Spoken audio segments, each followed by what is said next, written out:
I wish once again to all the participants, all the dignitaries, all the civil society organization leaders and participants, those who have joined this call virtually. Of course, today is the day of International Women's for to celebrate their contribution towards society, towards uh, welfare of society. Uh, this day usually we celebrate since the UN has declared this year the theme is like invest in women, accelerate the progress, in the various crises, including geopolitical conflicts, rising poverty, and the accelerating the effects of climate change, empowering women in crucial. By investing in women, we can be a more equitable and world for everybody. On the other hand, the campaign theme for International Women's Day 2024, as mentioned on the website, Inspire and Inclusion for CFNS, Coalition for Food and Nutrition, which strives for achieving sustainable food and nutrition security for all. Of course, today is a precious day to recognize the efforts, recognize the sacrifice of women in the society in terms of economic, in terms of political, in terms of opportunities, human resources, and creating a better world and creating a better society.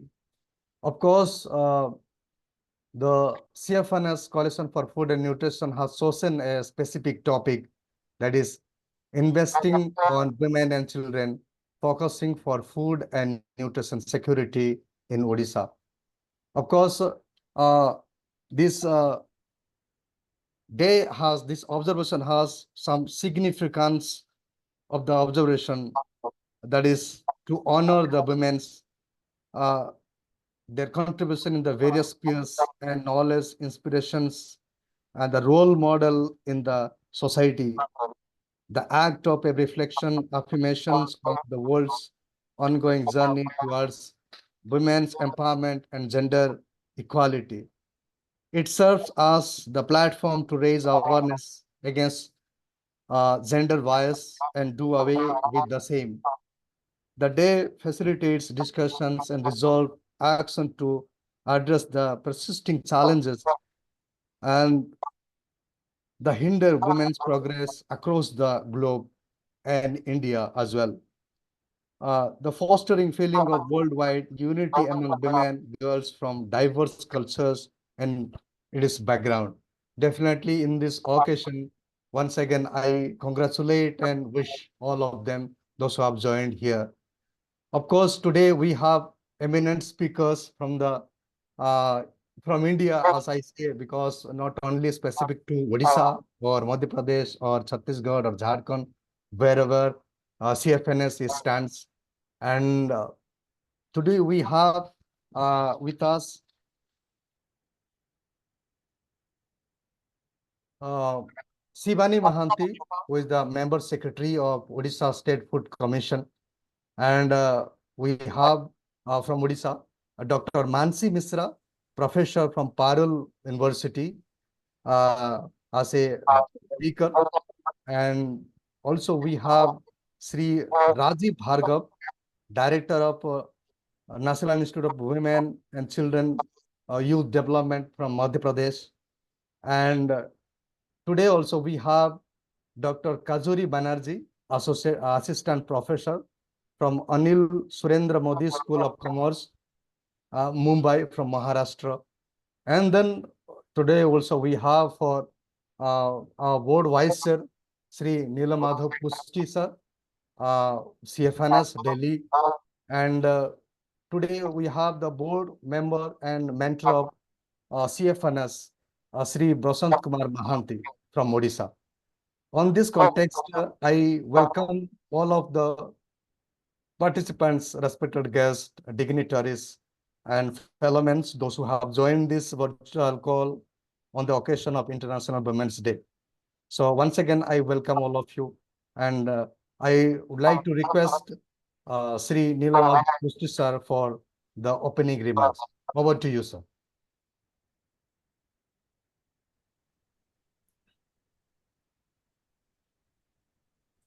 Hello.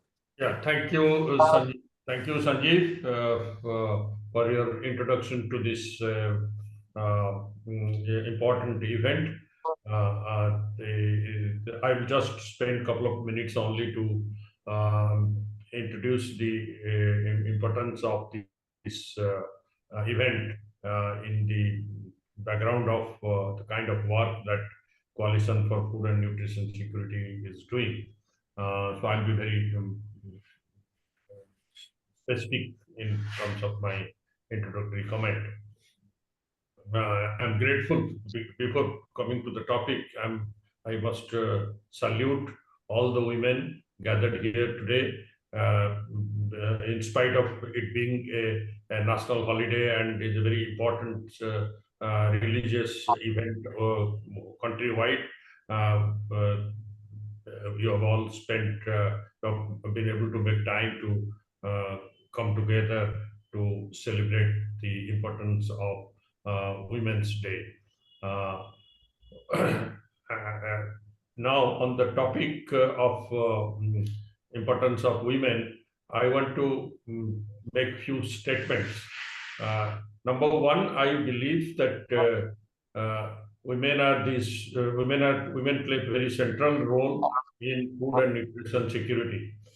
When we talk about food security, to begin with, the women farmers, women food producers are playing very important role, and the new generation, tribal women, and the who are the new generation food producers, farmers countrywide. Their importance, their contribution to the food system is gradually getting recognized. So I wish that our investment, our thinking, our research, our analysis, our program interventions must get increasingly directed towards the women farmers in the country. The second, when we talk about the nutrition security,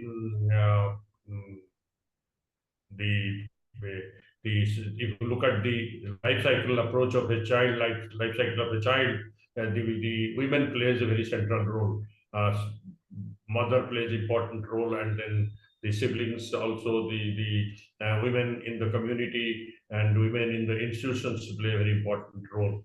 So how we look at their contribution, and how we look at their empowerment, their knowledge, their facilitating their access to various entitlements, and their capacity building, and they are becoming more conscious about use of local food, because in CFNS we believe that the solution to good health and better nutrition lies in the farm, not in the pharmacy. As the father of nutrition in India, Dr. Gopalan, had made this prophetic statement many years ago, and CFNS, birth of CFNS is built around this prophetic statement of Dr. Gopalan. So I wish to remind everybody that on this important day, let us make sure that we are conscious about the role of women, and we work towards the women's capacity building, women's knowledge building, women's engagement in the interventions that will bring better nutrition security for our children and women and the community as a whole. Now coming to be very specific, there are in the country we're beginning to see very large number of producer organizations, women producers organizations emerging, and especially in the dairy sector, we have seen some very successful women's producer companies are emerging, and they're beginning to become the game changers. Women's dairy cooperatives and women poultry producer organizations are also emerging very fast. So that brings us to the agenda that how we can direct our investment to promote the women-led producer organizations to make sure that our local food system get enriched and our producers get empowered and they get the best part of the consumer rupee.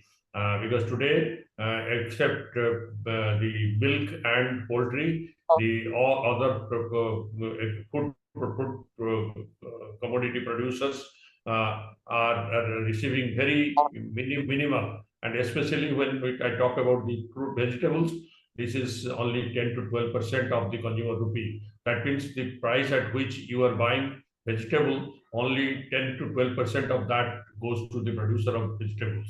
And therefore, they are always at stress. So, like our chairman always says that if the food producers are not food secure, how they can make the society food secure?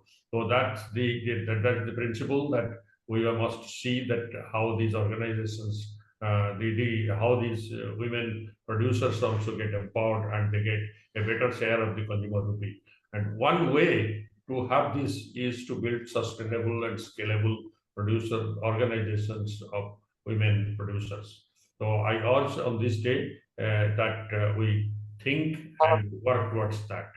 And the last point I would like to make on this important day is that to promote nutrition security, the role of women is very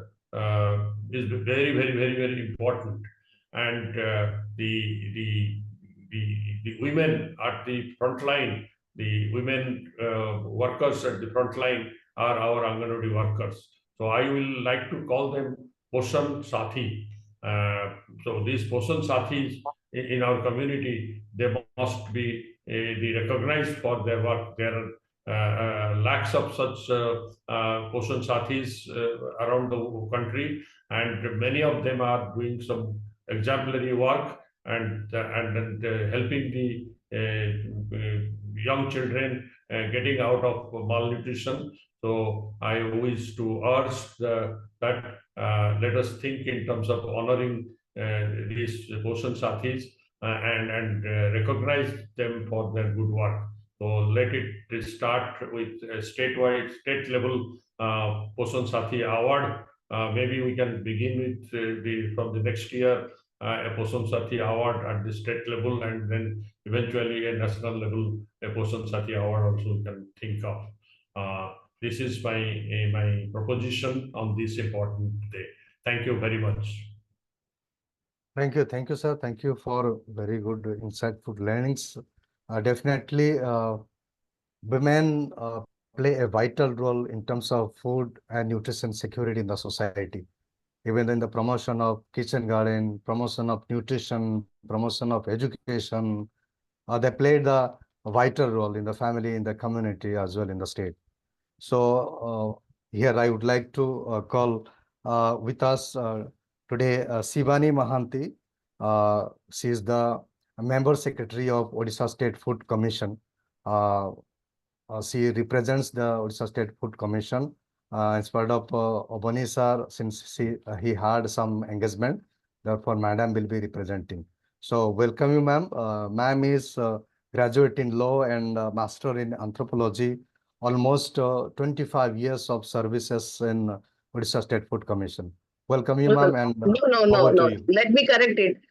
I am in Odisha Administrative Service. I have completed my 25 years in Odisha Administrative Service. Now I am posted as member secretary in Odisha State Food Odisha State Food Commission. Yes, over to you, ma'am, please. Take it. Good morning, all. Happy International Women Day to all. Being a woman, I feel proud that this day is celebrated, and also I thank that on behalf of Food Commission, being the member secretary, I'm going to say, although I was not prepared, but overall, I'll say what I have collected within half an hour. So it will be very informative. The topic is investing in women and children, focusing on food nutrition security in Odisha. To address the issue of malnutrition and hunger, especially women and children, the government of Odisha has been implementing following flagship centrally sponsored scheme under National Food Security 2013. One is Targeted Public Distribution System, that is TPDS, Integrated Child Development Service, ICDS, Poshan Abhiyan, midday meal, now called as PM Poshan, maternity benefit program in Odisha, that is Mamata. All the schemes and services are quite helpful in achieving the following sustainable development goals. One, SDG 1, no poverty. SDG 2, zero hunger. SDG 3, good health and well-being. SDG 5, gender equality. The total number of beneficiaries across the state in TPDS is almost 3.23 crores ration card holders across the state. With almost 50% of them are women. And all the ration card are issued in the name of women. The TPDS has enhanced the food security coverage among women who are almost vulnerable in family, thereby improvising both the mother and child health. The problem of malnutrition, micronutrition deficiency is also being dealt through the rice fortification across the state. The next scheme is ICDS. The next scheme, which is the mandate of Food Commission, that is in the ICDS, has enabled the holistic development of maternal and child health of Odisha and achieved significant reduction in malnutrition and micronutrient deficiencies related indicators such as anemia due to the efforts of ICDS. I will go in detail other schemes later. So in brief, I am just discussing MDM. The midday meal has been helpful in improving the health indicators among the school-going children, reduction in anemia level among the students. The next is Mamata. Chief Minister Naveen Patnaik had launched Mamata Yojana in 2011 to reduce the maternal and child mortality and malnutrition. The Mamata Yojana is very popular and has been adopted as a model in the national level. Since the inception of this scheme, more than 60 lakh pregnant and lactating mothers have been benefited. For this, the state government has transferred rupees 2,900 crore to the bank account of the beneficiaries. What lies ahead for Odisha? The life cycle approach has received significant attention in Odisha with a focus on the first 1,000 days and a big push towards complementary feeding, identification of care of SAM and MAM children, emphasis on nutritional and care needs of the children under 3 years old, especially in the vulnerable pockets, and the ongoing awareness raising among the caregivers, and these have started yielding results. Number one, initiative of complementary feeding as at 6 months through Anna Prasanna Divas. Every second Thursday of the month, the Anganwadi centers have a ceremony to mark the beginning of a complementary feeding for children. The ritual where the infant is given cooked rice, Anna for the first time is attended by mother with children who are 6 months old. Along with this, mother and other caregivers are informed for proper feeding practices. Recipes demonstrated utilizing take-home ration, that is THR, and locally produced food followed by appropriate hand washing and hygiene practices. The calorie protein rich take home, number two, that is the calorie protein rich take home ration for children. The children between 6 months to 3 years are provided with 12 eggs per month with dry ration. Now in Odisha, ragi laddus has been introduced. Ragi laddus are being given. Odisha is one of the states where the beneficiaries receive highest number of eggs through SNP. Improving dietary diversity, food diversity is promoted by introduction of millet. Additionally, the severely underweight children are provided with laddus, as I mentioned, ragi laddus, chikkis. Fish has been introduced as pilot in SNP in the partnership with World Fish in Moyurbhanj district, particularly in Moyurbhanj district. Mo Pukari Bagicha is promoted in the Anganwadi Kendra and a household of pregnant women, lactating mother and families of SAM children to benefit them from augmenting nutrition and also support families of SAM and MAM children with backyard poultry and nutri gardens. Adoption of severely underweight and SAM children. The steps which has been taken. The adopt a child that it is done either a supervisor and in the ICDS scheme, and also CDPO, they adopt a child.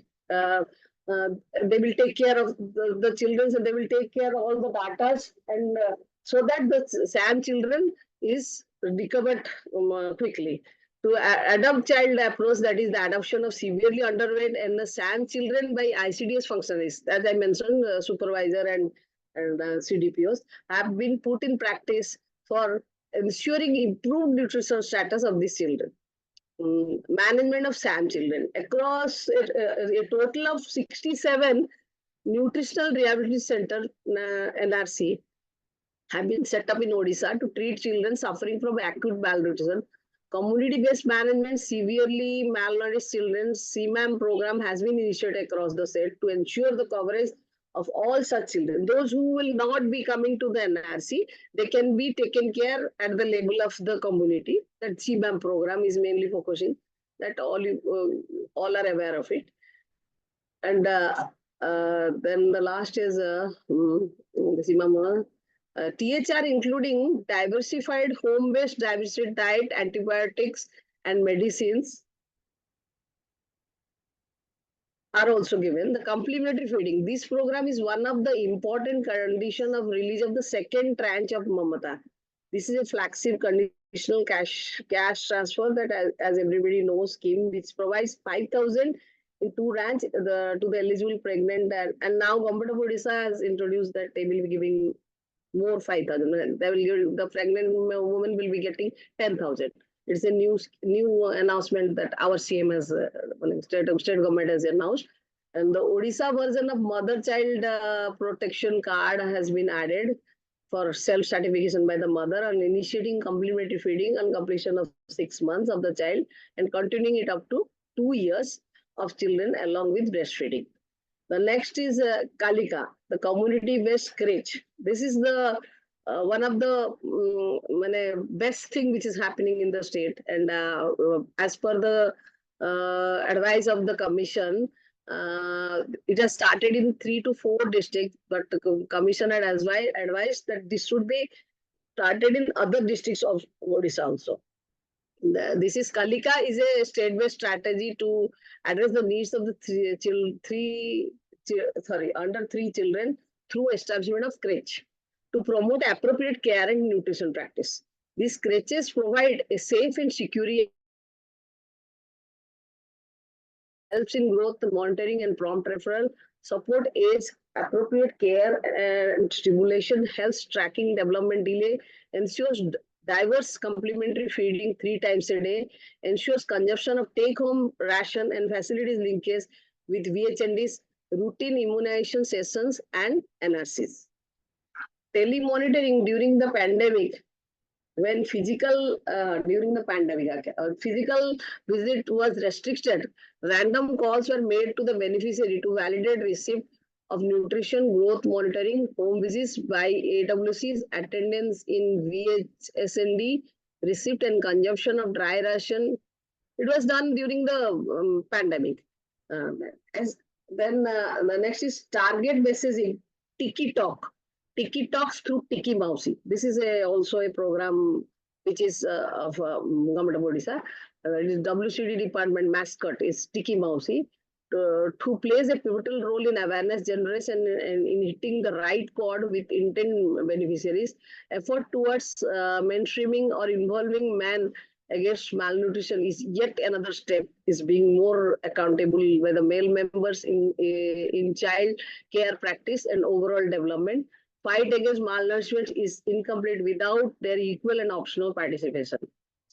Then training module on complementary feeding and compendium on the locally available foods. The training guide and module developed guide helps the ICDS and the health functionaries to acquire necessary knowledge and skill to carry out the activity. Then next is Jeevan Sampark program. Honorable Chief Minister Naveen Patnaik launched the Jeevan Sampark program in partnership with UNICEF India in 2019.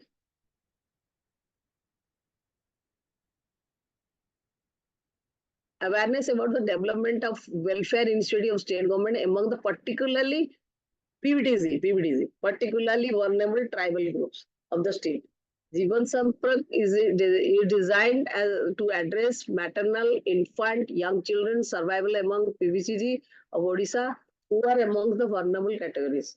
The intervention supports the use of systematic community mobilization, innovative communication method, tools to engage the community, leading the adoption of positive behavior of health, nutrition, and hygiene. Food Commission is now for the first time full 5 members and chairperson are there. They are regularly visiting the field and ensuring mainly to the PBTD areas so that all the not only is related to nutrition, also which are the nutrition thing will come when the person is having a house, when the person is having getting the some earning source, then they will think of nutrition. So, Food Commission, while visiting, although in that mandate it is interlinked, they are reviewing all the things. And our chairperson has joined since 8 months, and he has covered around out of the 30 districts, he has covered 21 districts, 22 districts. So the Food Commission is playing. Sir is otherwise busy, or else he would have come and how he's addressing the issues also. Not only this nutrition issue, also other two vendors, midday meal, and also we are taking care of it. And they are also visiting all the schools and checking the nutrition quality. And also it has been advised by Food Commission that food should be tested sent to the food lab. And then these are the things overall. Thank you. Yeah, thank you. Thank you very much, ma'am, for very good discussion and briefing about the Odisha State Food Commission program, flagship programs with regard to food and nutrition security in Odisha. Definitely, after all these programs, still Odisha lies under malnutrition, food insecurity. Of course, if you see National Family Health Survey 5 report, the state average of anemia is like 64 0.3, and in the if you see in the tribal areas 71.7.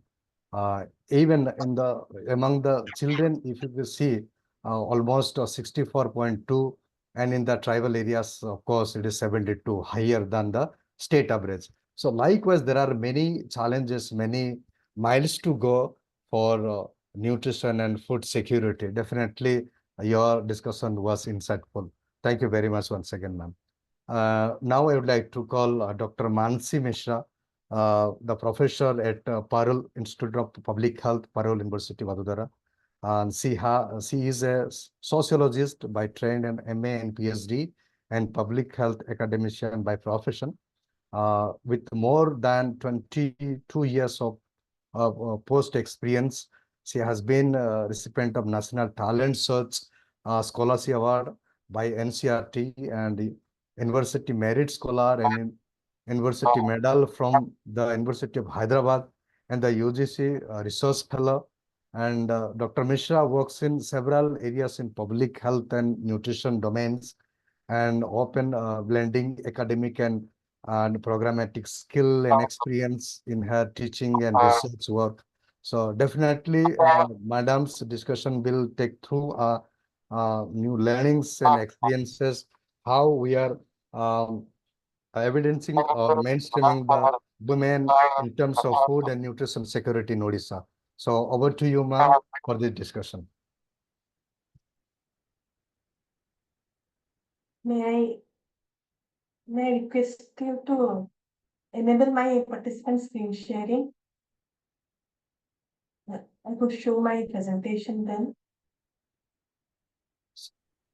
Shall I help you to display the? You can Yeah, display? I'm already ready to share my presentation, but it needs to be enabled by the host. Okay, okay, okay.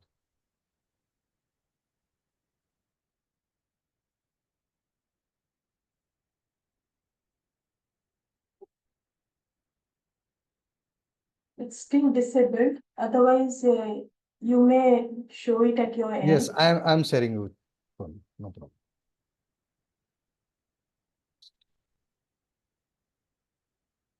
Is it visible? Yes. Yeah. Let me make it presentable. Okay. Yeah, please go on. Good morning, everybody, and thank you to Sanjeev and CFNS at large who have invited me as a speaker on the occasion of International Women's Day 2024. What I plan to speak today is the research evidence we have both globally as well as in India on mainstreaming women to advance food and nutrition security at the household and community levels.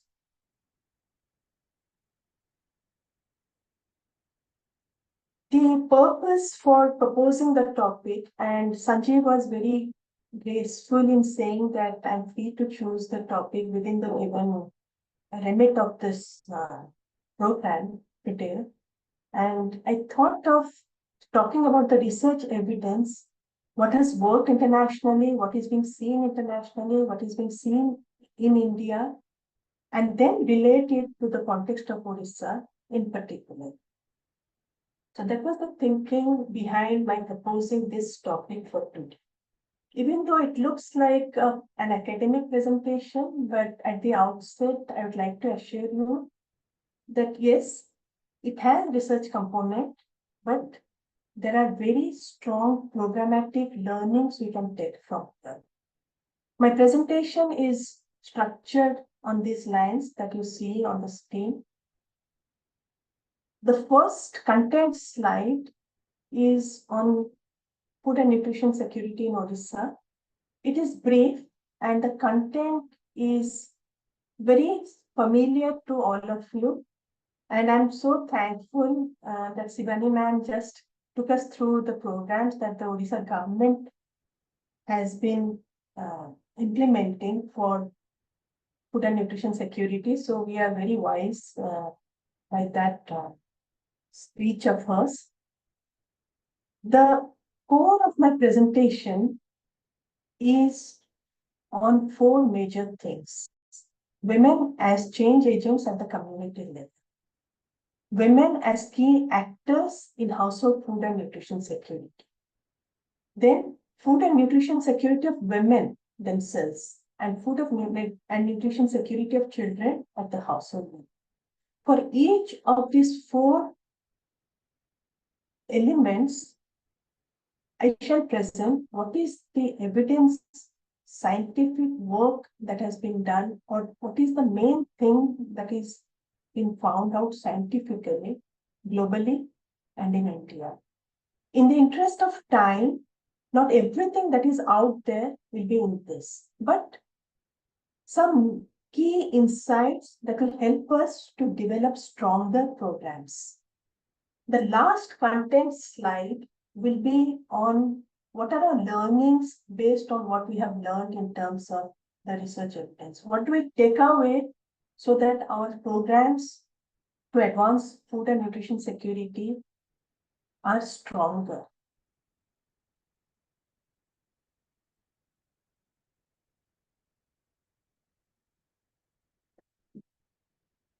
This slide, as I said, the content of this slide will be very, very familiar to you. I will not go through it. We are just fresh from the talk by Sivani ma'am, so we do not. What I would like to draw your attention on this slide is the table you see on your right. This is a table that was done by the International Food Policy Research Institute about a decade back about who are the stakeholders in nutrition security in Odisha. It's a very specific table on stakeholders on nutrition security in Odisha. This is about 10 years old, but it has relevance in terms of the large list that you see and the diverse stakeholders.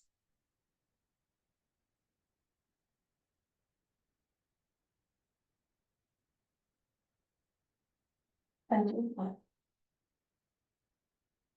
Now, the first type of research evidence that is being presented is women as change agents in communities. We see in India that women are the community health workers primarily for our public health programs, for our nutrition programs. The Anganwadi workers, they are women. The ANN, she is a woman. The Ashas, they are women. Now, this is a reflection of the way community health workers are globally. Globally, community health workers are women. It's a very gendered occupation, one can say. That's the way it is.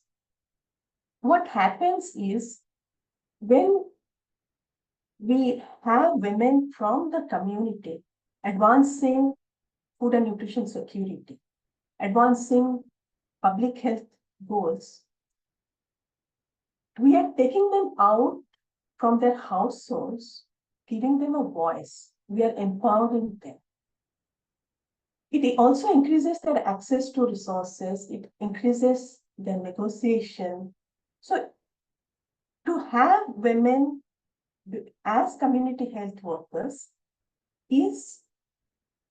can be very empowering also, because then it marks a departure from their traditional role of being at home.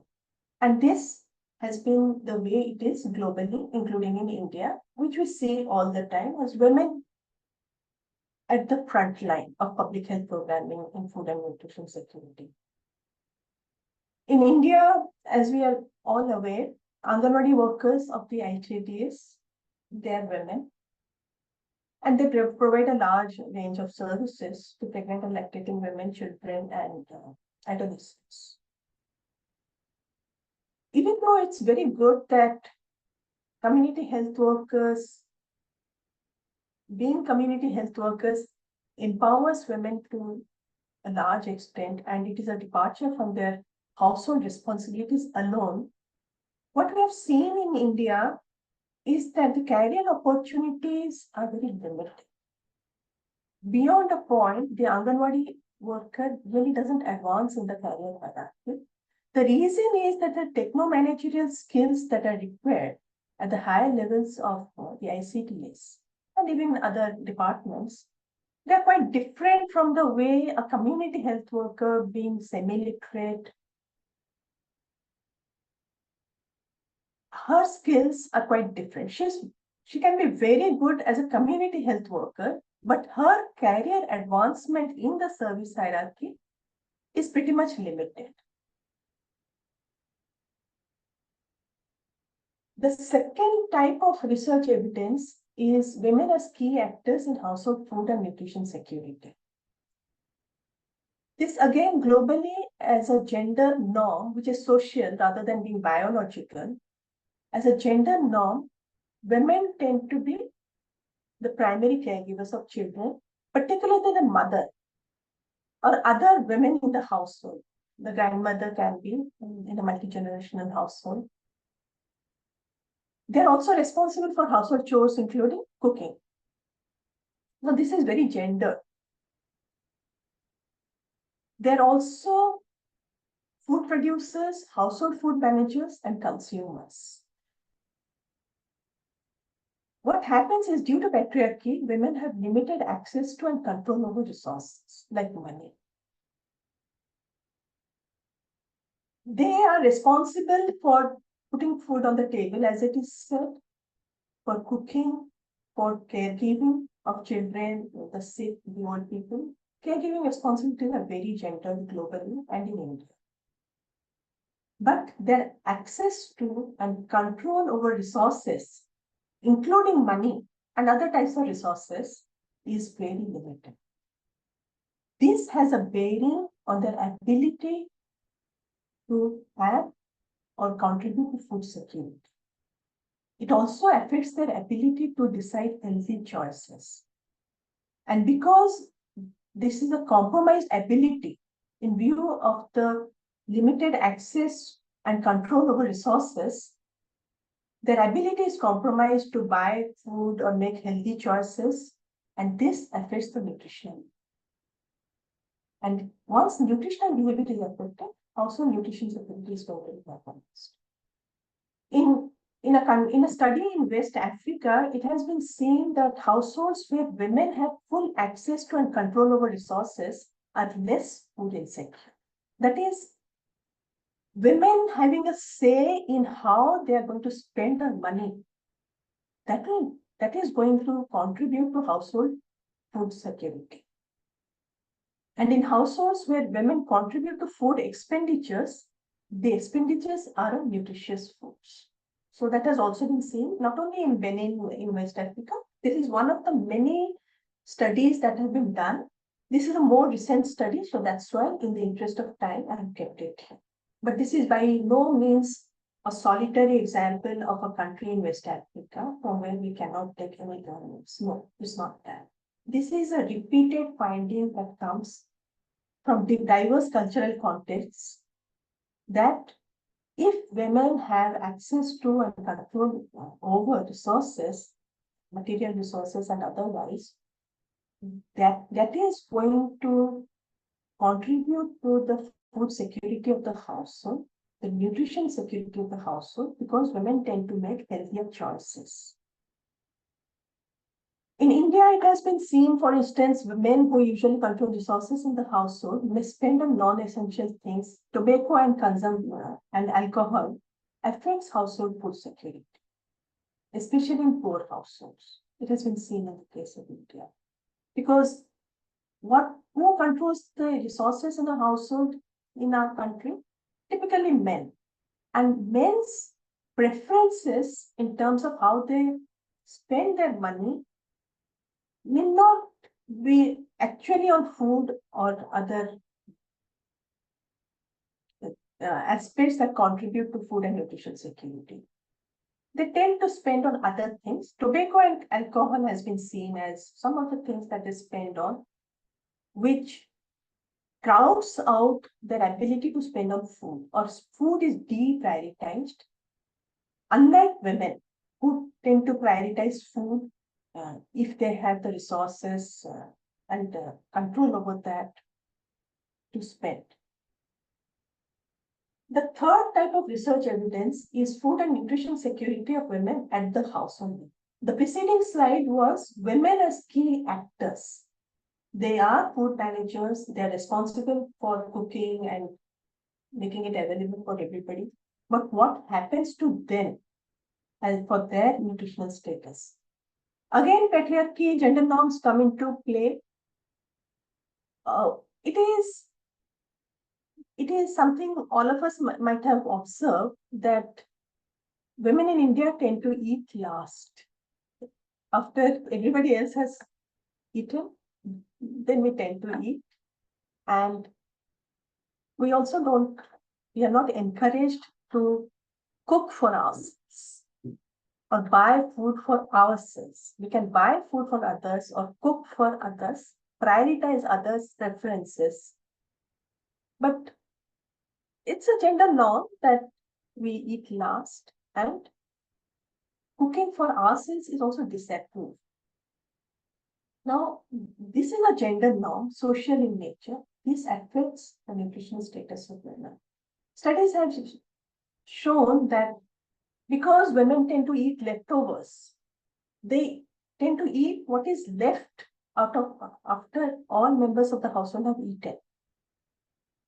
And they're going to eat last. So that has a bearing on their nutritional status. Globally, the Food and Agriculture Organization of the UN, it has found that women tend to be more food insecure than men. Slightly more food insecure. The difference is not much, but still there is a difference. And what FAO has done globally is that to improve household food security and nutrition, it addresses broader issues of livelihoods and gender equality. We have to work on livelihoods, we have to work on gender equality. Both. It also seeks to ensure equal access of women and men to natural and productive resources, financial services, markets, etc. So it's a very wide-pronged way in which FAO intervenes so that food security can be advanced at the community and the household level. My final slide on research evidence, again a brief slide. is food and nutrition security of children at the household level. Why are we speaking about children on the occasion of International Women's Day? The reason is that globally and in India, women, particularly mothers, are the primary caregivers. We have heard about the 1,000-day approach. We have heard about how the food and nutrition security of women and children are interlinked. We can't really dissociate. So what has been seen way back several decades ago is the Asian enigma. What is the Asian enigma? Countries in the Indian subcontinent are economically better off than countries in sub-Saharan Africa. But the levels of child malnutrition in countries in the Indian subcontinent, we are there, Bangladesh, Pakistan, several countries are there. The levels of child malnutrition in countries in the Indian subcontinent are higher than what they are for countries in sub-Saharan Africa. Now, this is an enigma. It is a mystery. Why is it that despite economic prosperity also these days, child malnutrition levels are so much at odds with what it is, what we would, conventional wisdom would make us believe that yes, child nutrition should be better if the economic status of a country is good. But in the case of countries in the Indian subcontinent, India included, we have the Asian enigma because despite being economically better off, the nutritional status of children is lower than what it is in countries in sub-Saharan Africa. Why is this so? The reason is because of women's disadvantaged position in societies in this part of the world. Because women are disadvantaged, take any indicator, access to resources, access to participation in the workforce, or I believe contribution to decision making in the household, different indicators. Women are at a disadvantaged situation. And because they are at a disadvantaged situation, they cannot make the choices they would otherwise have been able to make had they been empowered. And because they are unable to make the choices, healthy choices, for the children as well as for themselves, this results in the child nutrition levels being lower in countries in the Indian subcontinent. That is what the Asian enigma explains the way it is. We know that household food insecurity can compromise dietary diversity. Stunting and underweight is lower for children who have received minimum dietary diversity. So, if the diet is diverse, we are going to keep certain indicators of child malnutrition unpaid. There are other aspects also. India is a very large and heterogeneous country, socio-economically, socio-culturally very diverse. And the way disadvantages are experienced, caste, class, tribe, urban, rural, different axes of disadvantages, often several disadvantages interconnect, and that is called intersectionality as a social science concept. So when several disadvantages connect, it compounds the disadvantage. It's just not disadvantage due to caste. It is disadvantage due to caste compounded with gender as well as class and other equity stratifiers. So this has been seen in, say, for instance, the nutritional status of migrant workers. Children of migrant workers can be poor due to intersecting disadvantages such as poverty and informal work setting. In one of the evidences that I could find relevant while preparing this presentation, I saw that in a study in Kenya, it was seen that community-based interventions typically tend to exclude men from food and nutrition security initiatives at the community level for various reasons. When we exclude men from community-based programming or even programs beyond the community, we are actually reinforcing gender stereotypes. We are reinforcing things like, okay, women should be doing only childcare, or they should be involved in low-skilled jobs. So these kind of reinforcement can be detrimental. And in the case of Maharashtra, which is a very widely cited example in the context of India, because the stunting levels came down drastically, it has been seen that the reduction in stunting levels was due to favorable economic, political, and social factors. It was just not one thing that was at work which contributed to the reduction of stunting among children in Maharashtra.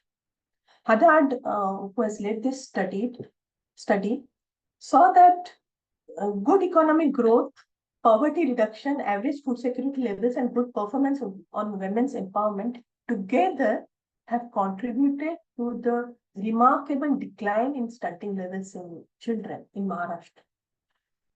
My last slide in terms of content is what do we take away from what the global and Indian research evidence is there. Several takeaways which will help us to strengthen programs. The programs can be by the government, by the NGO sector, in collaboration of different sectors coming together to advance food and nutrition security. Community-based work, as we have seen, can be empowering for women.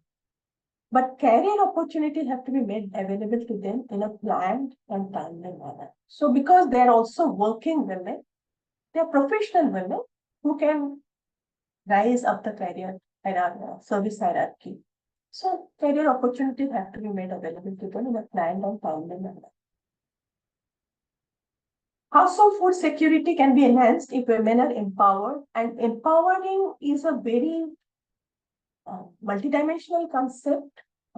Access to resources is one, giving voice to women is another, making the household space more equitable in terms of who is doing what, more sharing of responsibility. These all contribute to women's empowerment. So household food security can be enhanced if women are empowered. Maternal and child nutrition can be improved by improving literacy, empowering women, creating livelihoods, and investing in nutrition-friendly agriculture. So it's a very multidimensional way in which we can advance.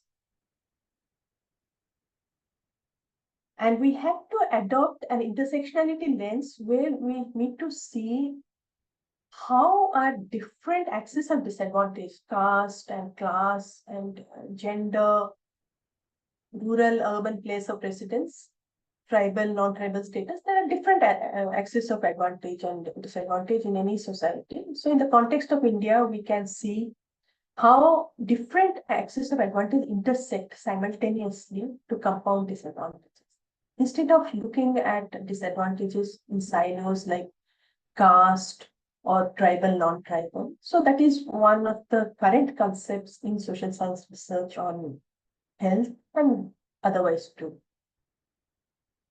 Such changes can advance SDGs, several SDGs, 2, zero hunger, 3, good health and well-being, 5, gender equality, and 10, reduced inequalities.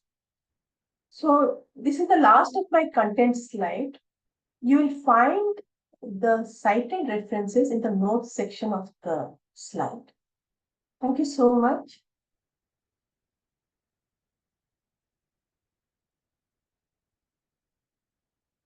Yeah, thank you. Thank you very much, Dr. Mansi.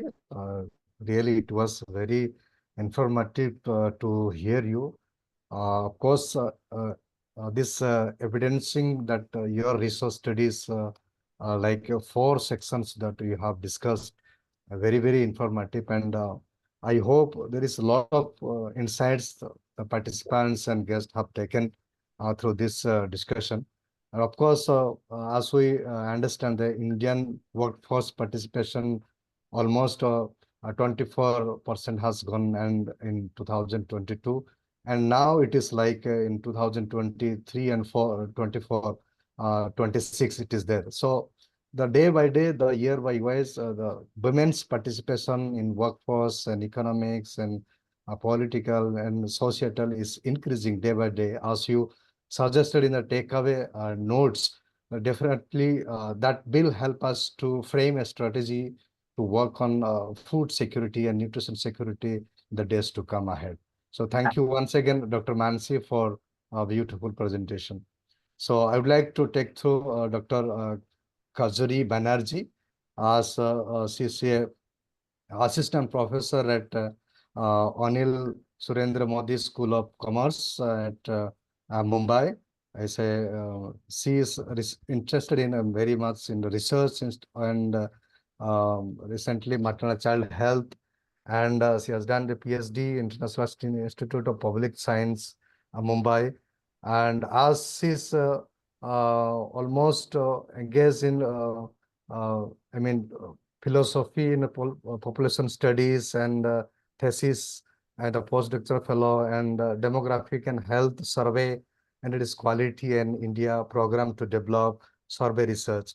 So many works she has been doing, and she has associated in the from the last months, in the couple of months, as we are planning for Odisha Vikas Conclave, and unfortunately we could not get Dr. Kazuri. So we are very happy to have with us, and definitely will hear from you how this maternal nutrition affects newborns and newborn children's, the cycle process of growth that through the gender lens. So I welcome Dr. Kazuri, and over to you. Thank you, sir, and thank you, everyone. I'm getting to learn a lot of things in this seminar. It's been a really interesting seminar so far, and happy Women's Day to everybody. So my topic basically, I'll just share my screen. Is my screen visible? Yes, yes, go ahead, please. Make it presentation mode. Yes. Thank you. So my topic specifically is to recognize the effects of high-risk pregnancies on childbirth outcomes and nutrition outcomes in India. So due to lack of longitudinal data, it is really difficult for us to actually use secondary data and assess the effects of early life disadvantages in later life growth patterns among children. This particular study, I have tried my best to work with some secondary data to generate research evidence on the importance of early life nutrition and also in utero conditions that might affect the growth of children in their later life, especially the first 5 years of their life. So as we know, right now we are on the topmost of the population list. We've almost crossed China now, and every year almost 23 million new births happen in our country. However, we have successfully attained the replacement level of fertility, and we are slowly progressing towards attaining the various targets that has been signed, that India has been a signatory to under the Sustainable Development Goals. There are still some gaps, and the central government, the specific state governments are extremely committed to bridge those gaps using a lot of effective policy and programs. However, a lot of literature still discusses about although a lot of states and India as a country has been lauded for improving institutional delivery coverage all over the country, there's a lot of discrepancy in the quality of coverage. So a lot of literature talks about the effective coverage that still remains a challenge in many states because of poor quality health services, and a lot of wide gaps in the supply and demand of health, human and infrastructural resources in India. So why high risk pregnancy? High risk pregnancy basically becomes a huge challenge for a country which is still struggling with public health infrastructure quality indicators. And because of this, a lot of management skills that are required to manage these high risk pregnancy and ensure a positive birth outcome through these high risk pregnancy becomes an obstacle for the public health system. Um, and high risk pregnancy requires a country to have a lot of health infrastructure preparedness and early detection of such issues, and compiling or complementing that with a good quality postnatal care service can help in survival of these births which happen due to which are basically taking place after a high risk pregnancy. So there are two outcome variables that I'll talk about majorly in this particular presentation. One is low low birth weight.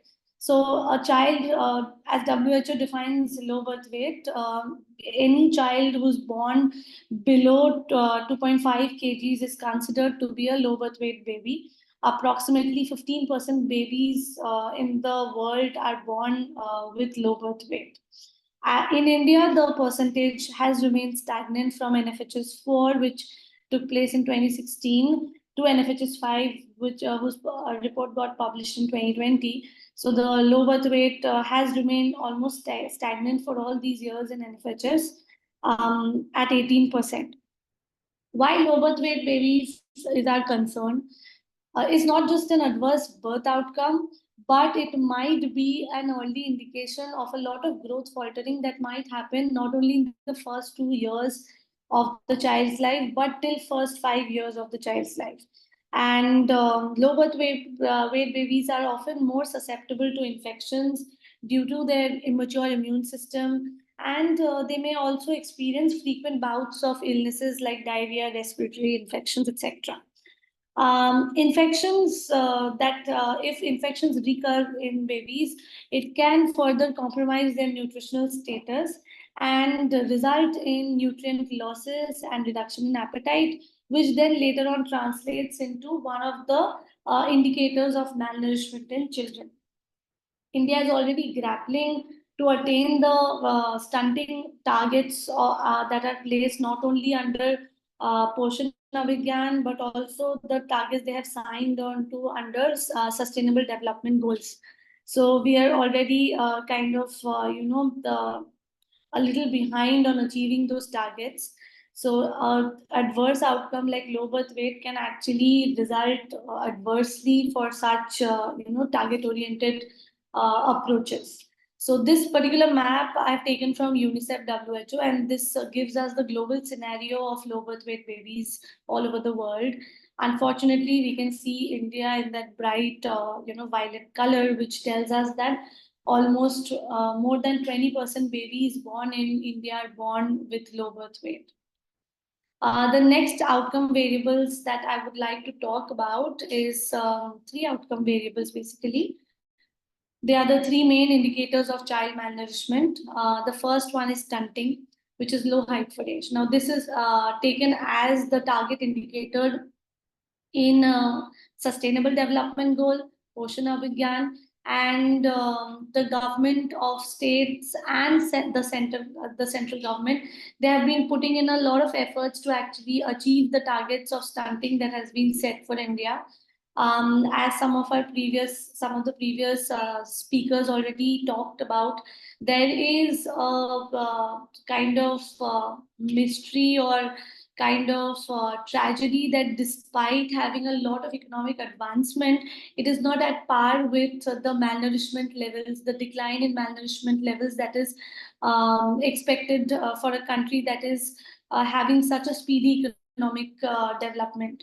So there has been a lot of papers, especially by a lot of famous economists like Amartya Sen, Arvind Panagaria, and they talk a lot about why stunting can be a huge challenge for India. Some papers talk about the cultural disadvantages or the traditional disadvantages that might remain, because of which stunting is an issue in many states and communities in India, whereas some papers talk about the definitions of stunting itself, whether the universal definition of stunting is actually applicable for India at all or not. Then we have two other indicators of child malnourishment, which is wasting. Wasting basically tells us if a child has low weight for the height that the child has achieved, and underweight, which is low weight for age. Underweight used to be a target indicator under the Millennium Development Goal, but from 2015, when Sustainable Development Goals came into being, stunting has been a target indicator, mainly because underweight has a lot of seasonal effects in it, whereas stunting captures a more long-term chronic deprivation of nutrition, and that may result in the permanent growth faltering in a child. So globally, in 2022, 149 million children under 5 were estimated to be stunted. 45 million were estimated to be wasted, and 37 million were were estimated to be overweight or living with obesity. Now, nowadays, rather than underweight, a lot of developed nations are more concerned about nutrition transitions and food security, not in the form of having a lack of food in the household, but having consumption of food items that are not actually nutritious for the child's growth.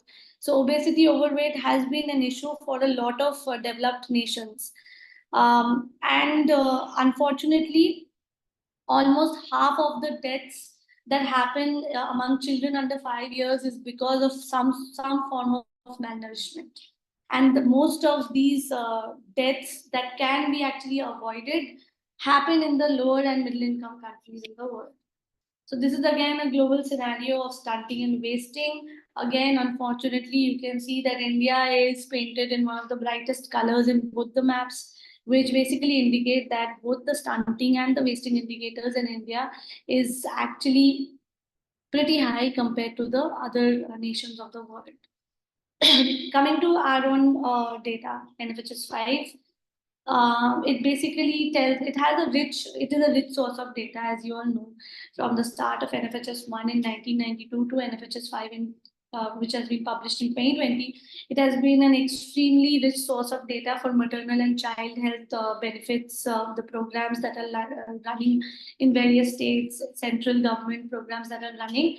It provides a lot of public health indicators, and using that data, I've done some analysis. So this first graph is a very simple graph. It tells us about the percentages of the 4 outcome variables that I'm going to talk about in this particular presentation. The first is low birth weight. So as I said, that from NFHS 4 to NFHS 5, low birth weight has remained almost stagnant at 18%. Stunted basically tells us that 35% of children below 5 years of age have low height for their the age that they are in. Wasted children, almost 90.3% children were found to be wasted in NFHS 5, and 32.1% children were found to be underweight in NFHS 5. So the main objective of the paper is to first evaluate the impact of high-risk pregnancies on low birth weight, and investigate the influence of interaction of low birth weight and high-risk pregnancy on the risk of progression of malnourishment in the first 5 years of a child's life. Now, as I said, I've used the data from National Family Health Survey, which is the demographic health survey for India. And all of us, I'm sure, at some point in our lives as demographers, we've used, some part of NFH's data. So it gives us a huge data. It is a very rich data source for maternal and child health indicators, programs that are running, postnatal care variables, etc. In this particular paper, I've analyzed data of 1,73,047 last births. So these are children, recent children of the women who've been interviewed in the survey. And I've tried to,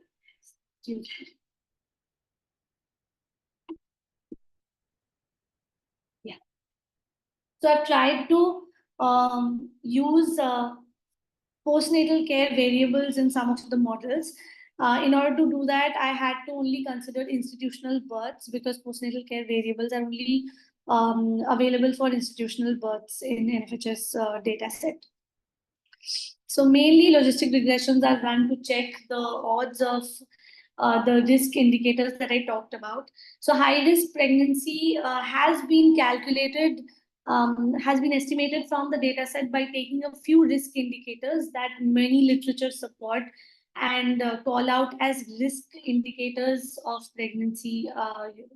If a current pregnancy is ongoing, then some of these indicators are taken as indication that the pregnancy is a risky pregnancy. So the first is having, if we have a mother who is below 20 years or above 35 years during that child's birth, if the mother is severely anemic, that is below, level of 8 or 7, if the mother had some complications during the delivery. So NFHS records mainly 3 types of complications during delivery. The first is breech presentation, the second is prolonged labor, and the third is excessive bleeding.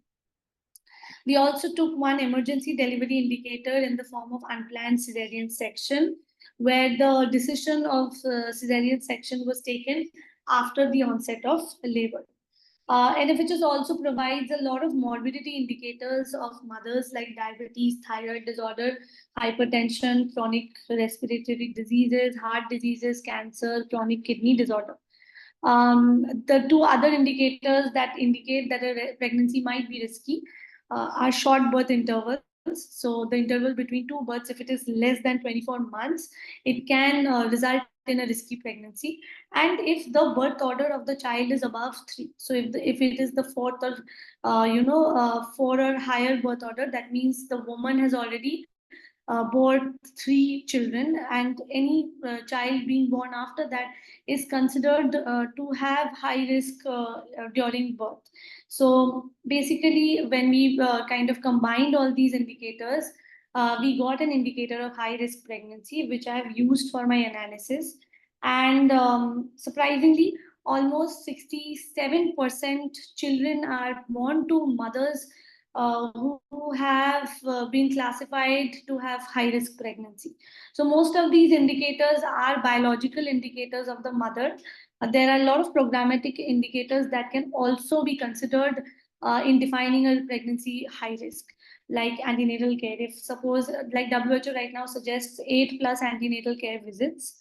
So in many literature, it is also considered that mothers who had nil antenatal care visit or only 1 to 2 antenatal care visit, their children might also have adverse birth outcomes later, and the pregnancy itself can have a lot of risk associated with it. However, right now I've only considered the biological indicators to define the risk level of the pregnancy.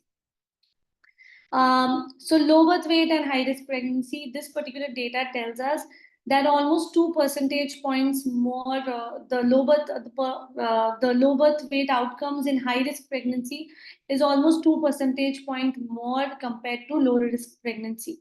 And so this particular data is only for institutional births.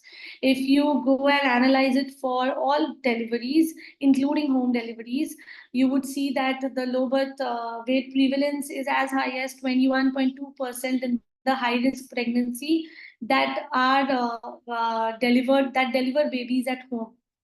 So this is a matter of concern, of course. And we then ran a few logistic regressions.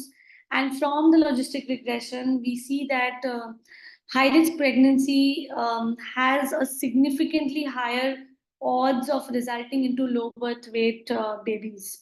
And the adverse effects of such low birth weight babies who are born to mothers who went through high-risk pregnancy, this particular ill effects or adverse effects of this particular event is carried forward in the first 5 years of life.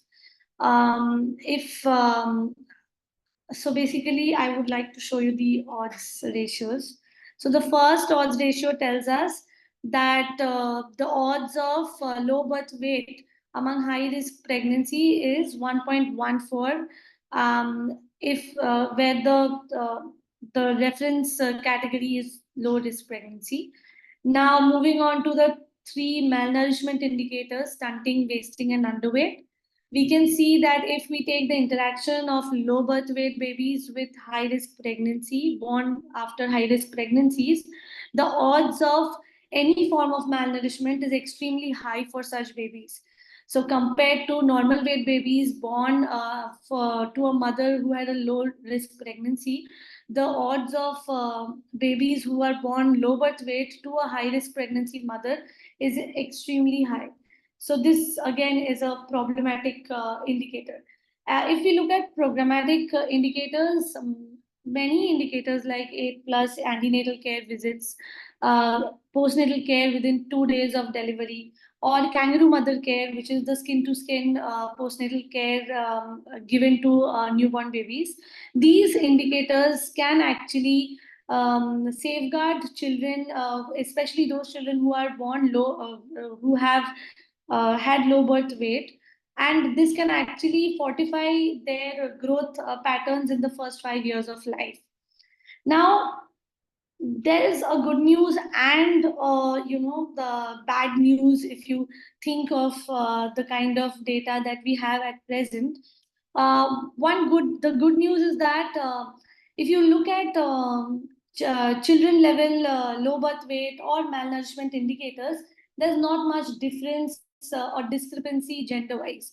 So frankly speaking, you would see that although there is a higher percentage of girls who are born low birth, who take birth with low birth weight. So the female children, they usually have a higher prevalence of low birth weight. However, in the first 5 years, they usually catch up. They have a lot of the support from the society, community, government programs, etc., because of which they're able to have catch up growth. And when you look at malnourishment indicators, there's not much discrepancy. In fact, stunting is slightly higher in male children who are below 5 years of age compared to female children. So this gender disadvantage is not very prominent if you look at children below 5 years, the malnourishment indicators among children below 5 years. So as you know that prenatal gender screening is illegal in India. So having low birth weight and associating with it with gender is not a very obvious thing. So it's not because that a parent or a family is about to have a girl child that the mother is not having an access to proper nutrition or anything. It might be a natural problem because of which girls are born at a lower birth weight, or the data shows that the girl children are of lower birth weight, but it doesn't translate into malnourishment in their first 5 years, which basically tells us that if you look at the infant and young child feeding practices in India, there's not much gender-wise discrepancy. So be it exclusive breastfeeding in the first 6 months or minimum dietary diversity within 2 years of life, there is not some prominent discrepancy gender-wise. However, there's a lot of women who are still struggling to get out of this high-risk pregnancy profile.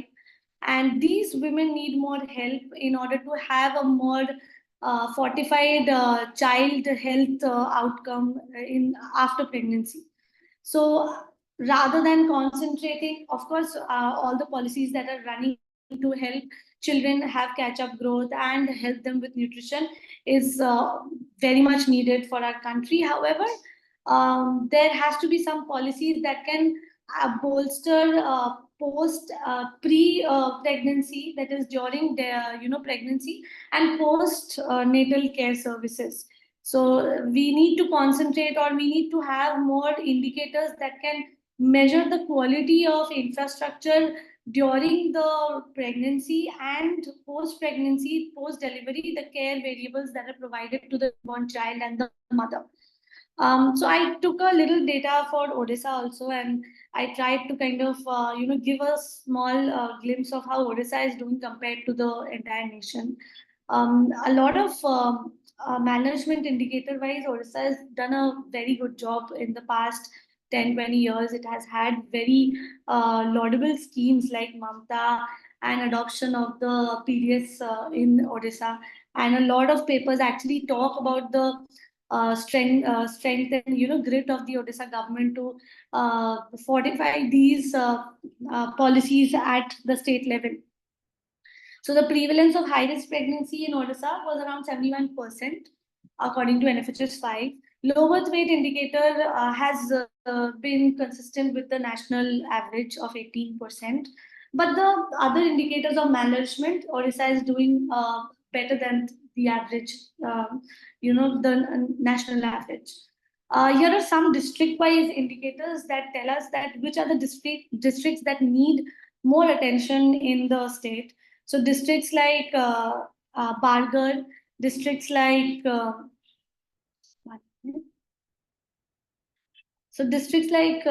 Bargarh, then districts like Mayurbhanj, then we have Nabarangapur and Raigad. So these districts have had some difficulties in improving their public health indicators.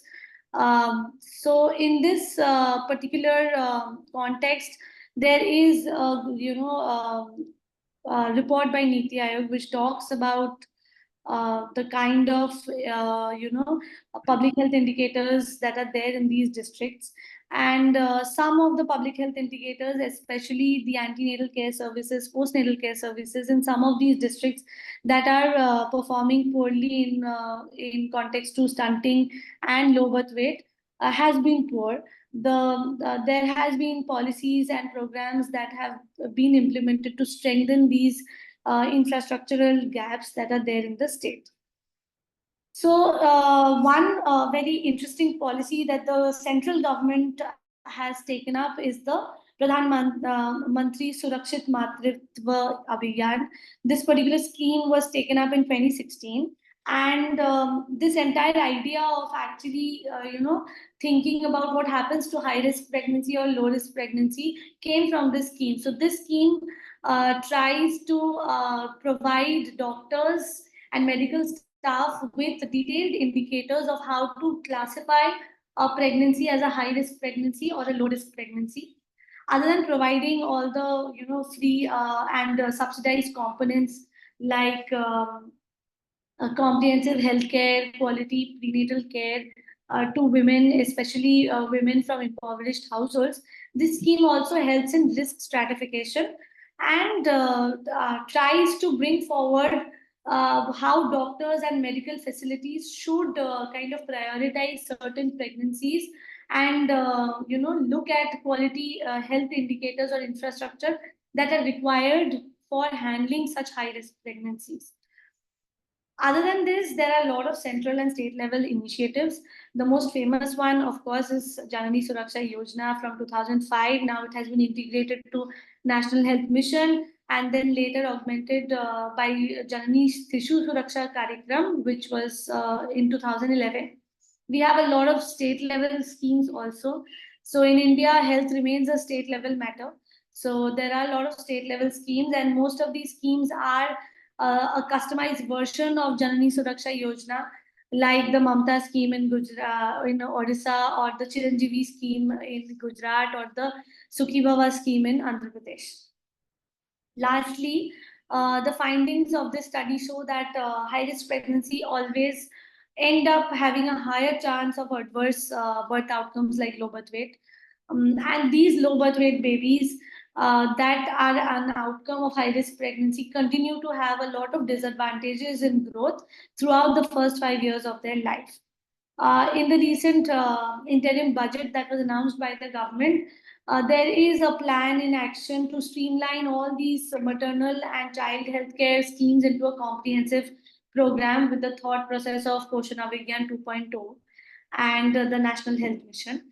And the main variable that remains unstudied, especially from large scale data, is quality parameters of the health facilities that are helping, that are helping to strengthen maternal, or that will play a key role in strengthening maternal and child health indicators in the country. So one of the recent papers in Lancet talks about non-hospital facility deliveries in states like Odisha, Madhya Pradesh, and Rajasthan, where they define non-hospital facilities as lower level public facilities like PHCs and CHCs that usually lack advanced infrastructure to handle high-risk pregnancies. In a very recent national report, it was noted that 80% of specialist posts in such PHCs and CHCs, including almost 74% posts for gynecologist and obstetrician, remains vacant, especially in the community health centers. So the particular study that I took up, I would like to advocate strengthening pre and post delivery care variables in India.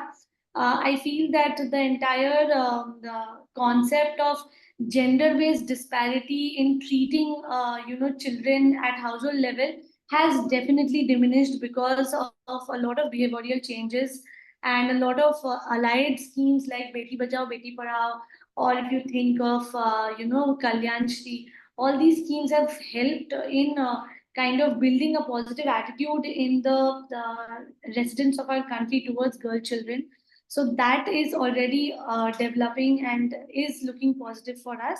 However, there needs to be some more strengthening from the infrastructural point of view. And this can provide safety nets to especially those mothers who are going through high risk pregnancy. And this can actually help in improving the survival outcomes or survival status of children who are born at a low birth weight or children who are born preterm. So I would like to thank you for giving me this opportunity to present and share my thoughts on this particular topic. Thank you. Thank you Kajri ji, बहुत बहुत सुंदर presentation आप दिए हैं। और I take privilege to thank on behalf of CFNS. Really it is in-depth study that you have made, and indeed maternal nutrition affects the newborns and the children, and health and nutrition is more important for child born healthy or child in a good weight while delivering them. And as you suggested, infrastructure, services, programs, everything is going on in their places. But how far we are taking into the consideration, taking into the seriousness at the ground level, the community level, the family level, as you say, one of the important components is SBCC. Social behavior change communication is required at the behavior level, attitude, and the knowledge level, and the practice level that has to be demonstrated and accelerated. Thank you very much for your insight, learnings, and sharing your thoughts and research paper. So now I would like to call Sri Rajiv Bhargav, Director of National Institution Women, Children and Youth Development from Madhya Pradesh. As we know, Rajiv ji is a postgraduate in social work and ISSS Indore, and the development sector since he worked 2001, almost 23 years of vast knowledge on working on health, women and child health and nutrition in Madhya Pradesh and other states of India. And he also associated with the Bachpan, campaign as a state convener and campaign against child labor in Madhya Pradesh. And many times he also facilitated or accelerated the policy and governance process in National Institute of Women and Children and Youth Development in Madhya Pradesh. So I hope we will have a good discussion from Rajiv Bhargavji, and स्वागत करते हैं आपको इस मंच पे, और over to you sir. Thank you. Thank you, Sanjeev ji, and CFNS for giving me this opportunity to interact and listen the prominent speakers. It was really a learning experience for me also. Though I have not directly associated on the nutrition initiatives of the organization, but I look after the portfolio of child rights and women development. So it's a kind of cross-cutting issue for me. Thank you सभी के लिए अंतर्राष्ट्रीय महिला दिवस की भी बहुत बहुत शुभकामनाएं, because for me all 365 days are women days, and including the leap years also, because without them we cannot survive. So mm, let's have a best wishes so that we can contribute as a man ourselves also to respect and recognition of their work. Thank you for organizing this important discussion on this day. My whole discussion, or though I have tried to make a presentation, but due to last 3 days I am regular on travel, so I could not finish it. But I will share my thoughts and our a kind of community side perspective on this whole issue. So my you can say sharing is basically focused on the community aspect of the work. Uh, as you know that I am associated with the National Institute of Women, Child and Youth Development. This is a mass-based organization, is currently working in 4 states of India: MP, Maharashtra, Chhattisgarh and Uttar Pradesh. So basically, I will start some of the initiatives that organization have taken up in this regard to work for the nutrition and food security of the marginalized communities. Yeah, NewSed have started their work in focused on the tribal areas of Madhya Pradesh in Dindori with this primitive tribal group Bagas. And at that time, the food security is around 4 months they are having. And with the major intervention on their agriculture practices, nowadays they have, you can say, the annual food security cycle. And this whole initiative is, we can, uh, you can say that we have the contribution from the tribal as well as the women farmers community. Our first speakers focused that जो महिला किसान हैं उनको एक recognition भी जरूरी है, और उनका एक इस पूरे न्यूट्रिशन एंड फूड सिक्योरिटी के इशू पर जब हम बात करते हैं तो उनके कंट्रीब्यूशन को भी हम we cannot forget their contribution to this whole issue.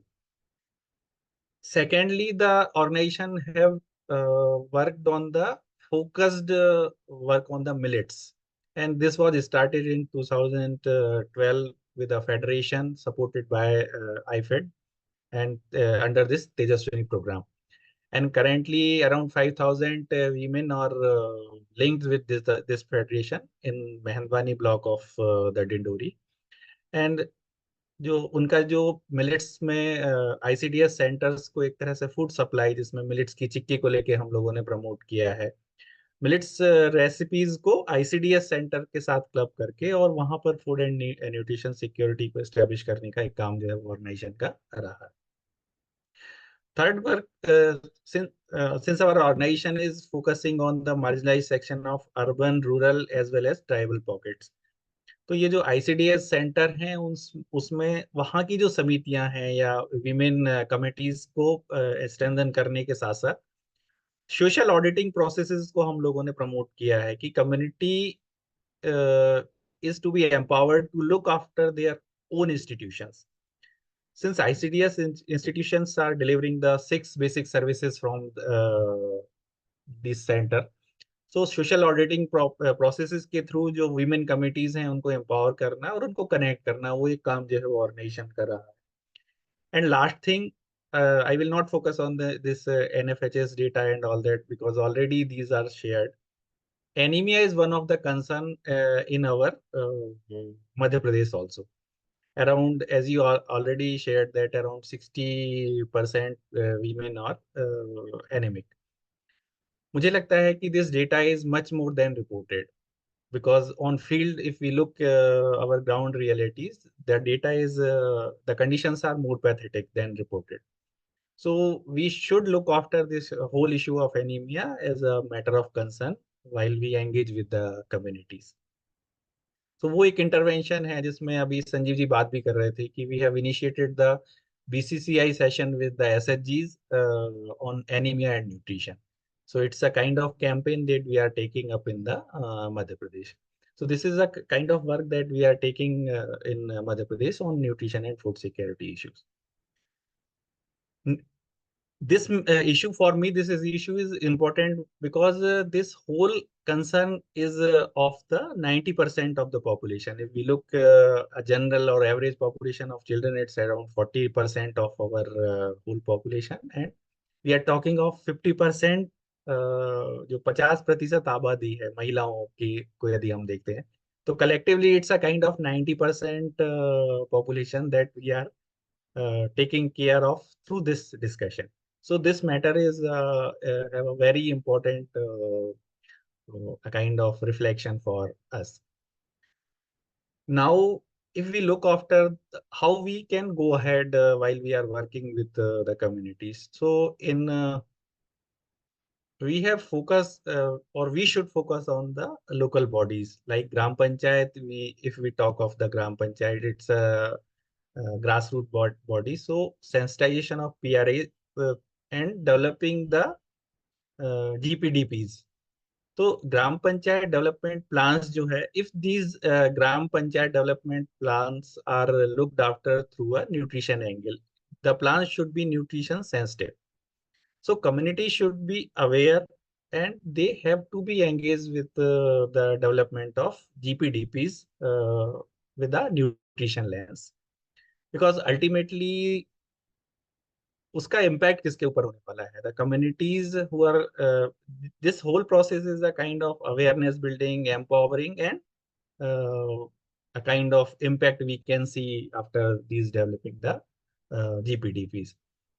Similarly, within the urban or urban periphery, around 7,000 plus towns are there who are urbanized during these days. So if we look after 65% of them are not having the master plans. So without master plan, the development is only we are developing the infrastructure in the urban communities. The social issues like ICDS, school infrastructure, these all are to be looked after. So if we see the local bodies, the zonal plans of the urban municipalities as well as urban communities and GPDV should be nutrition sensitive. Second one, as the issues that is given to me is CSR. CSR is also because currently government mandated the CSR work. लेकिन अभी ज्यादातर जो उनका काम है वो जो 4 Ps के इर्द गिर्द है, paintings and after that photos and publicity. But we have to guide or educate the CSR work also, that what we exactly want from the communities to be taken care of.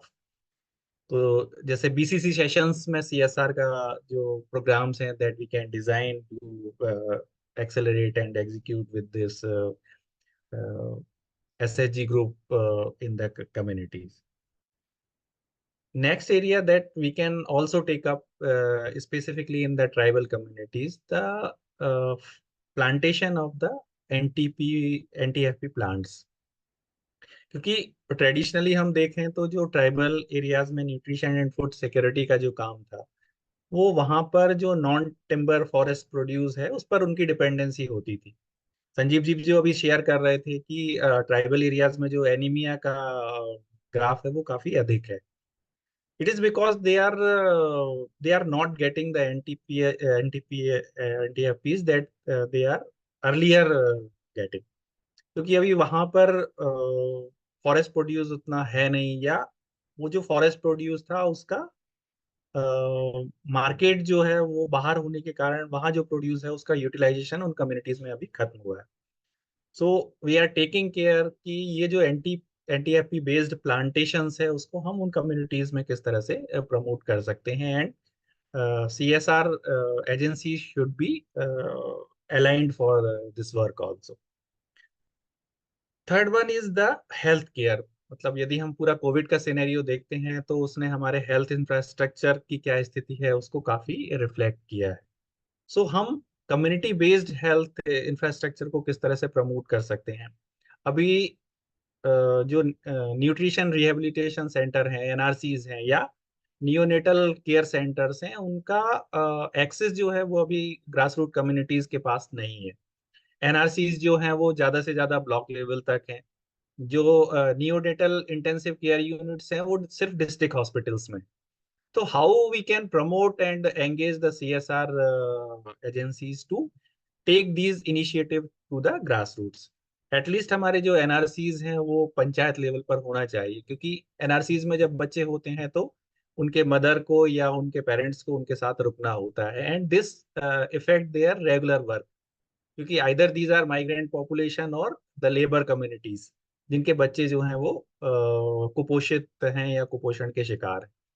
तो पंचायत में यदि इस तरह के infrastructure facilities होती हैं तो वहां पर पेरेंट्स को रुकना आसान होगा, and it will not effect their regular routine work. Similarly जो हमारा नियोनेटल इंटेंसिव केयर यूनिट्स हैं वो डिस्ट्रिक्ट लेवल पर होते हैं, और डिलीवरीज जो हैं वो आइदर ब्लॉक लेवल पर हैं या even at the village level है।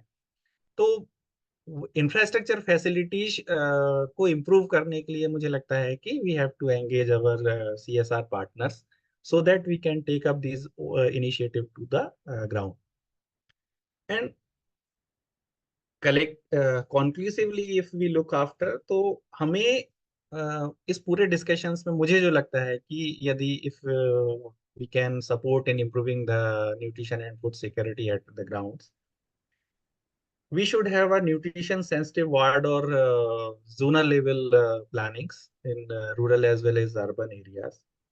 Interdepartmental convergence is the crucial part that we have to look after. अलग अलग डिपार्टमेंट हैं, उसमें डिपार्टमेंट ऑफ एग्रीकल्चर है, हेल्थ है, एजुकेशन है, फॉरेस्ट है, एंड प्लानिंग है, these all even social security department है। तो how these all departments can come together to plan collective plan for addressing these community level challenges of food and nutritional security। फिर हमारे जो who are going to deliver this whole programmes, तो हमारे front line workers हैं, PRI members हैं, who are directly either delivering these services और part of the governance to deliver these services. Yes. उनका training, capacity building, including our NGO grass root workers also, क्योंकि NGOs है, हमारा जो access है वो डाउन तक है, लेकिन हमारे जो की स्टाफ है, जो हमारा फ्रंट लाइन स्टाफ है, उसका भी इस पूरे इशू पर ट्रेनिंग एंड कैपेसिटी बिल्डिंग का हमें रेगुलर प्रोग्रामिंग करने की एक जरूरत। And most important is the budget हमारा। हालांकि अभी तो पोषण अभियान के तहत बजट का जो प्रोविजन है वो बढ़ा है, लेकिन इवन हमारे स्टेट बजट्स हैं या जो लोकल बॉडीज के जो बजट्स हैं, उसमें जब तक ये न्यूट्रिशन और फूड सिक्योरिटी एस्पेक्ट्स को जगह नहीं दी जाएगी या उनके लोकल बजट प्लानिंग में भी इसे शामिल नहीं किया जाएगा, मुझे लगता है कि वो भी एक इम्पोर्टेंट सेगमेंट है जिस पर हमें एज अ ऑर्गेनाइजेशन आगे काम करने की जरूरत रहेगी। फिर यदि ये सब काम होता है तो अकाउंटेबल कौन होगा? यदि एक बच्चे की डेथ होती है कुपोषण के कारण कम्युनिटी में, या एक मदर की डेथ होती है एनीमिया के कारण, who will be the accountable? So accountability structures को भी हमें लगता है कि when we are talking about this people friendly governance, तो अकाउंटेबिलिटी स्ट्रक्चर्स को भी मुझे लगता है कि हमें वहां पर डिसाइड करने की जरूरत होगी कि यदि एक पंचायत में कोई घटना होती है इस तरह की, तो क्या उसके लिए सरपंच भी जिम्मेदार नहीं होगा, या वो जो फ्रंटलाइन फंक्शनरीज हैं उनकी जिम्मेदारी नहीं होगी? क्या डिस्ट्रिक्ट कलेक्टर जिसके कारण वो इंफ्रास्ट्रक्चर वहां तक नहीं पहुंचा वो जिम्मेदार नहीं होगा? So we have to decide the accountability structures while going or taking up these initiatives.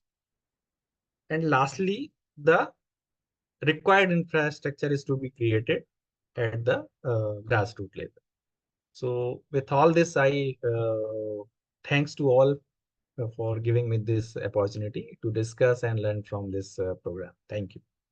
बहुत बहुत धन्यवाद राजीव सर, सुंदर तरीके से कैसे the role of civil society organisation, CSR एवं गवर्नमेंट कर्मचारी या सरकार का किस प्रकार रोल रहना चाहिए with regard to food and nutrition को सिक्योरिटी करने या सीरियस तय करने. That is a great discussion that you presented, and really this will help us to understand how we can go ahead for sustainable food and nutrition security.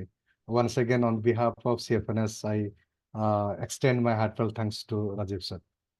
So, in fact, now we are coming to the closure of this webinar. I would request Basant Mahanti sir, who's the mentor of CFNS in Odisha State Chapter and a board member of CUSD Center for Youth and Social Development in Odisha, concluding this webinar and summarizing this. Over to you, sir.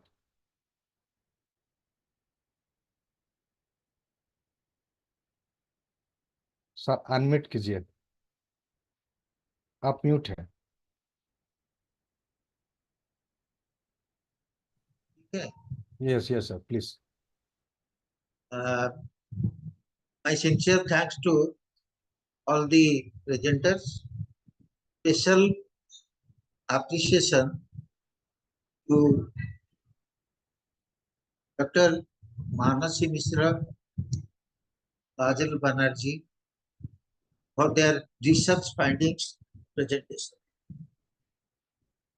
All these are emerging. I think Mr. Prusti and myself were associated with health and nutrition initiatives nothing less than 15-20 years. And being an anthropologist, I have been watching these challenges since 1975.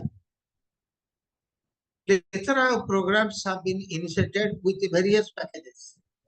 Now the question is, are these packages really reaching the most deserving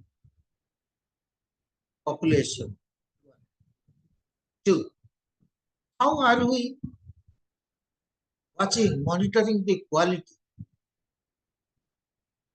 I think both Ms. Mishra and Ms. Banerjee presented grass findings which are completely visible anywhere you go. Now, when the states are claiming that these packages are packaged, repackaged, and going to the ground, I think one idea came up, the convergence of various departments. It is really difficult in every state to convert all the departments and develop an action plan. But sincerely, if you try, it is possible.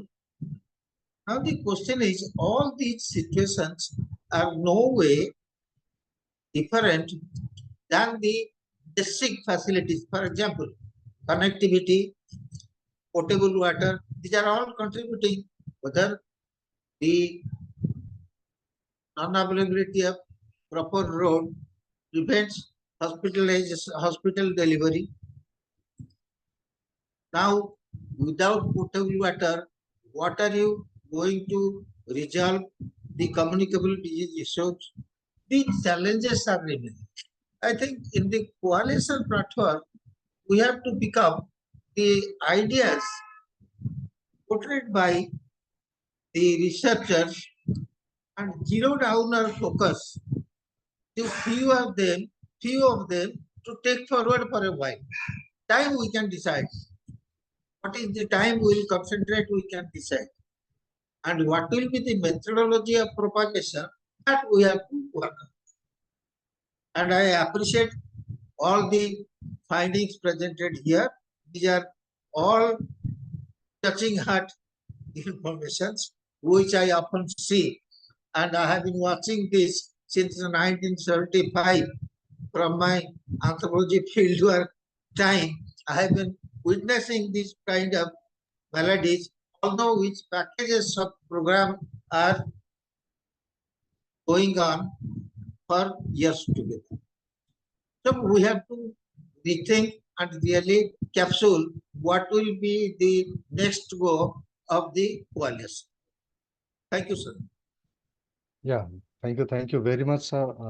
Thank you for taking ahead and setting a agenda for that coalition could take ahead in the states of Odisha and other states wherever CFNS is existing. And definitely, I take privilege to thank Pusti sir, Basan sir, Dr. Mishra, and Dr.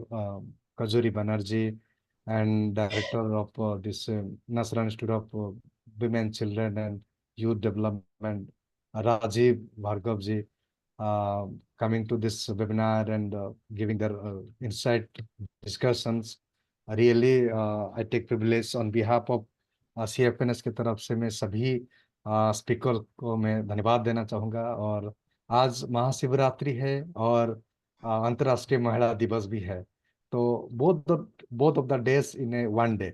So on this holiday also we are engaged for creating awareness, setting our landscape in Odisha and other states also, how women are getting opportunities, privilege in terms of economic, employment, and resource mobilization, all those things. So that is a part of the discussion. So बहुत बहुत धन्यवाद सभी लोगों से, speakers लोगों से, और सारे पार्टिसिपेंट जो है, इधर प्रदीप सर है, सचिन सर है, गीतमय जी है, भूपेश जी है, श्रेया जी है, अनंग नेगी जी है जो सोनपुर से जुड़े हैं, अनिल जी है, नीरज जी है मध्य प्रदेश से, और समरिका जी है, और पलक जी है, सभी लोगों से, एवं हमारा विघ्नराज जी है ना, सभी लोगों से बहुत बहुत धन्यवाद और शुभकामनाएं सभी लोगों से। Thank you, Sanjeev ji. Thank you, sir.